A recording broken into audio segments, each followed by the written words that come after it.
ത്രിയേക ദൈവത്തിന് സ്തുതി. യേശുവിൽ സ്നേഹവന്ദനം. യേശു പറഞ്ഞ ഒരു ഉപമയുണ്ട്. മക്കൾ രണ്ടുപേരോട് വയലിൽ വേലയ്ക്ക് പോകാമോ എന്ന് അപ്പൻ ചോദിക്കുന്നു. ഒരുവൻ ഞാൻ പോകാമെന്ന് പറഞ്ഞെങ്കിലും പോകുന്നില്ല. മറ്റൊരുവൻ എനിക്ക് മനസ്സില്ല എന്ന് പറഞ്ഞ് പോകാതിരുന്നെങ്കിലും പിന്നീട് പശ്ചാത്തപിച്ചു പോകുന്നു. ഇവരിൽ രണ്ടാമനാണ് പിതാവിൻ്റെ മനസ്സിനിണങ്ങിയവൻ എന്നു പറഞ്ഞാണ് കഥ അവസാനിപ്പിക്കുന്നത്.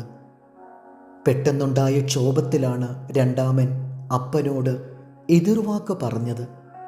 എന്നാൽ പിന്നീടുള്ള പുനരാലോചനയിൽ താൻ അങ്ങനെ പറയരുതായിരുന്നു എന്ന് ബോധ്യമാവുകയും ആ ചിന്ത അനുതാപത്തിലേക്കും അനുസരണയിലേക്കും നയിക്കുകയും ചെയ്യുന്നു. എന്നാൽ ഒന്നാമനാകട്ടെ നല്ലവനാണെന്ന് ഭാവിച്ചെങ്കിലും ഉള്ളിൽ അങ്ങനെയായിരുന്നില്ല. അവൻ്റെ യഥാർത്ഥ സ്വഭാവം പിന്നീട് വെളിച്ചത്തു വന്നു. വിചാരങ്ങൾക്കൊടുവിലാണ് അരുതാത്തത് പലതും സംഭവിച്ചു പോകാറ്. ധൂർത്തപുത്രൻ വീട് വിട്ടിറങ്ങിയതും, യൂദ ഒറ്റിക്കൊടുത്തതും, പത്രോസ് തള്ളിപ്പറഞ്ഞതുമൊക്കെ പെട്ടെന്ന് തോന്നിയ ചില വിചാരങ്ങളിൽ നിന്നാകണം. വിചാരങ്ങൾക്കുറവിടം മനസ്സാണല്ലോ.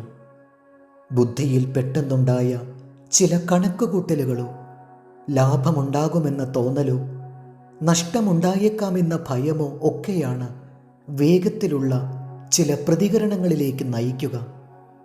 ക്ഷോഭം, നിരാശ, ദുഃഖം, കുറ്റബോധം എന്നീ വികാരങ്ങളാൽ പ്രേരിതമാണ് പലപ്പോഴും വിചാരങ്ങൾ. വിചാരങ്ങൾ മൂലമുണ്ടാകുന്ന പ്രവൃത്തിക്ക് മുൻപ് വീണ്ടുവിചാരമുണ്ടായാൽ ഭാഗ്യം. എന്നാൽ പലപ്പോഴും പ്രവൃത്തിക്ക് ശേഷമാണ് വീണ്ടുവിചാരം ഉണ്ടാകുന്നത് എന്നതാണ് കഷ്ടം. വീണ്ടുവിചാരം ഉണ്ടായതിനു ശേഷമുള്ള നിലപാടറിയാനാണ് സ്വർഗത്തിന് കൂടുതൽ ആകാംക്ഷ.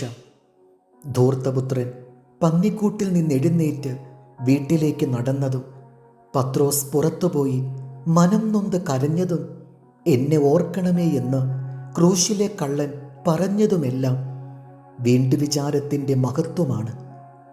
വിചാരങ്ങളെയല്ല, വീണ്ടുവിചാരങ്ങളെയാണ് സ്വർഗം മാനിക്കുന്നത്. ആത്മപരിശോധനയ്ക്കും നവീകരണത്തിനുമായി മാറ്റിവെക്കപ്പെട്ടിരിക്കുന്ന നോമ്പിൻ്റെ പുണ്യദിനങ്ങൾ വീണ്ടുവിചാരങ്ങളാലും അനുതാപ കണ്ണീരാലും നിറയട്ടെ. ഇയ്യോബ് 22:23. സർവശക്തനിലേക്ക് തിരിഞ്ഞാൽ നീ അഭിവൃദ്ധി പ്രാപിക്കും. നീതികേട് നിന്റെ കൂടാരങ്ങളിൽ നിന്ന് അകറ്റിക്കളയും. ദൈവം നമ്മെ അനുഗ്രഹിക്കട്ടെ. കർത്താവിൽ എളിയ ശുശ്രൂഷകൻ, ഈരാളിലച്ചൻ.